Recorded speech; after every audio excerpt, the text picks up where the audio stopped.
The Cardinals wore black on Sunday, and another lackluster loss may have resulted in their funeral. Instead, Adrian Peterson brought vitality, not only to the offense, but to an entire legion of frustrated fans. The Cardinals were lucky to be 2-3 heading into their game against the Buccaneers, capturing uninspiring wins over the lowly 49ers and Colts. They finally looked like a legitimate playoff contender against Tampa Bay, jumping out to a 31-0 third-quarter lead and holding on for the 38-33 victory. Despite the late nail-biting, the Cardinals dominated over a long stretch for the first time this season. After so much success in recent years, the players were anxiously waiting for a performance to harken back to those days. "I feel like this is a game where we showed not everyone that this is what we're about," money linebacker Adrian Buchanan said. The offense was abysmal through the first 5 games, and while adding running back Adrian Peterson sounded good in theory, there was a chance it worked better on paper than in reality.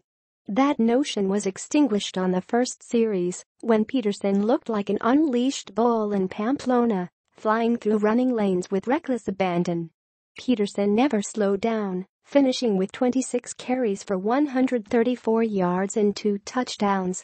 Several teammates with first-round pedigrees of their own gushed about the performance. Outside linebacker Chandler Jones was in awe seeing a player he used to watch in high school. "He got on his knees after scoring, just like he used to do in Madden," Jones said. Left tackle DJ Humphries sounded like a conspiracy theorist in the post-game locker room. "I told him during the game, there's no way that you're 32, bro," Humphries said. "Like, I don't believe that. I think you're my age.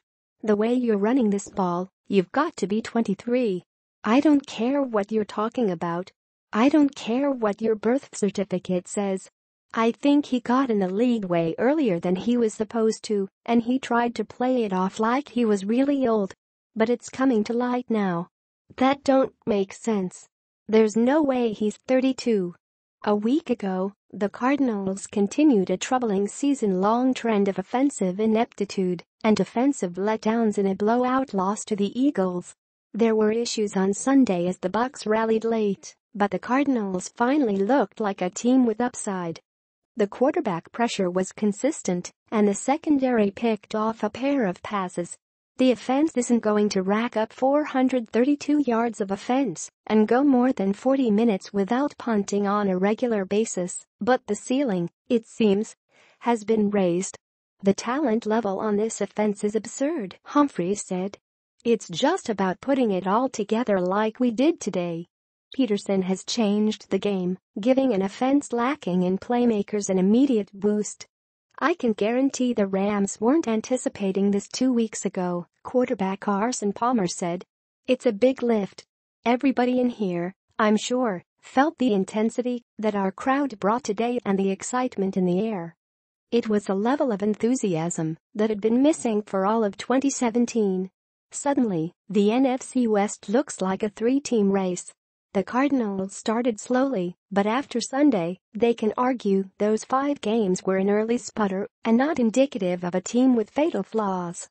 "We have a lot to work on, but it was good to see our potential," safety Tyrann Mathieu said. The Cardinals hope a trip to London for a showdown with the division-leading Rams next week won't halt the momentum.